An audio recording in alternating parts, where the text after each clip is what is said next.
Друзі, вітаю на каналі Наша Дача. Зараз коротенько, простими словами розповім, чим та як підживлюємо розсаду при вирощуванні в кімнаті. Це надважливе питання, від якого залежить, як ваші рослини будуть виглядати в подальшому. Одразу хочу сказати, що вирощування розсади в кімнаті і вирощування розсади в світлому розсаднику суттєво відрізняються по добривах, які застосовуємо по відношенню до рослин. Чому? Тому що ми зараз в кімнаті намагаємось не використовувати при підживленнях ніякі селітри. Кальцієва, аміачна, магнієва селітри – це добрива, які в своєму складі містять багато нітратного азоту. А саме азот в нітратній формі сприяє швидкому нарощуванню зеленої маси на розсаді і як наслідок її витягування. Зараз ми не можемо забезпечити наші рослини достатньою кількістю потрібного світла, не можемо регулювати температури, не можемо дати рослинкам достатньо простору, щоб вони не витягувалися. Але є три основні добрива, вони вже складені виробником, які цілком можуть задовольнити потреби не тільки наші, але і наших рослин. Ми з вами маємо унікальну можливість одночасно побачити розсаду різних культур, різного віку та різного стану розвитку. І мені буде легше пояснювати логіку застосування того чи іншого добрива, а вам, відповідно, буде легше мене зрозуміти.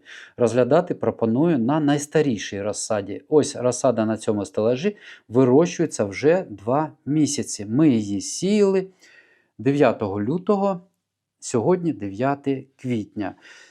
Це розсада дихондри, невелика кількість дихондри, 3 рослинки, ампельна петунія різних видів сортосерій і пеларгонія. Ось так виглядають рослини. 2 місяці на цьому стелажі. Вирощувати починали в касетах, зараз вони ось в таких горщиках 180 мл.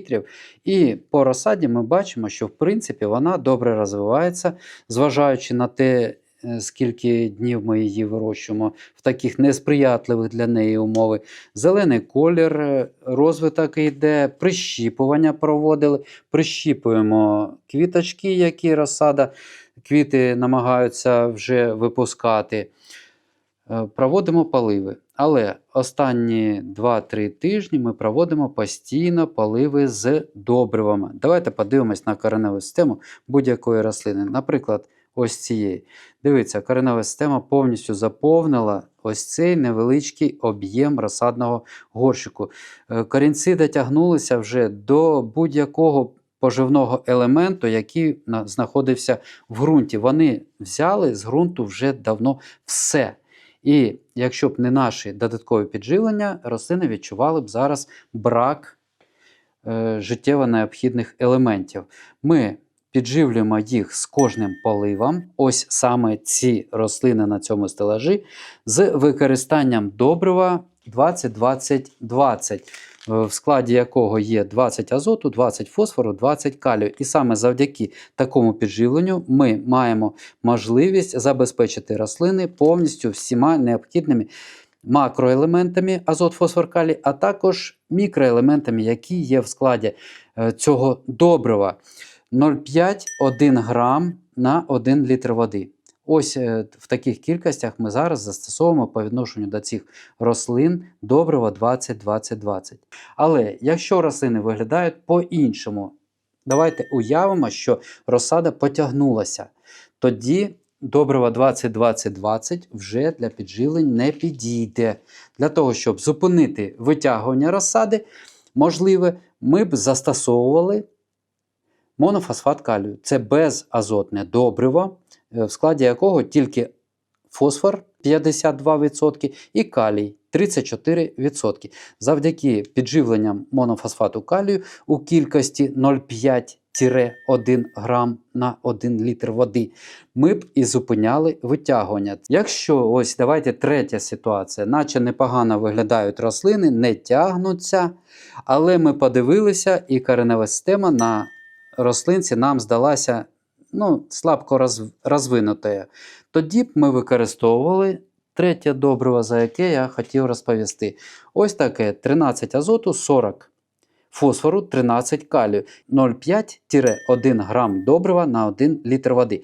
Але при кожному поливі ми для розвитку кореневої системи використовували б ось це добриво. Поливали би, і через тиждень-два тижні ми б подивились знов на кореневу систему і побачили, що вона стала б більше розвиненою.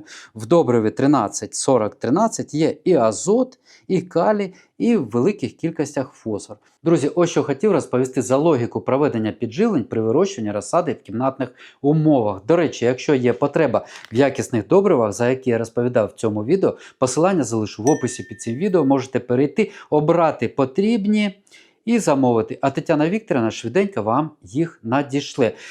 До речі, дуже зручні фасування зараз з'явилися. Від 200 грамів, це коли небагато розсади і не потрібно багато добрива, і 1 кілограм. І окрім добрив лінійки Майстер, дуже гарних, які ми використовуємо багато років, також з'явилися добрива лінійки Поліфіт. Ізраїльський виробник, дешевший, ніж Майстер, але не менш ефективний. Формули ті ж самі, що і у Майстера.